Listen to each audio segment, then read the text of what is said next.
เขาอีกแล้วเขาอีกแล้วพี่น้องเอ้ยมากินเขาทำมาเขาก็ต้มไก่อีกแล้วไปจับกินแล้วเขาละยังกินเขาเนาะแซ่บปะเขากำยังต้มไก่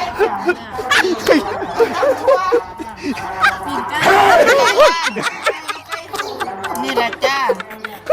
ไอ้กินล้อมไก่ต้มไก่แกงไก่อยู่พ่อปนี่ละไม่สารนอกจากนั้นจะกินลาบงัวละพูดเสียงพยาบาลเอาเงินทุกวันทุกคนดูอันนี้ก่อนสงการบ้านเฮาคนอื่นเอาเงินวันอยู่อันนี้ก็คือโอ้ยอยากกินตำทั่วก่อน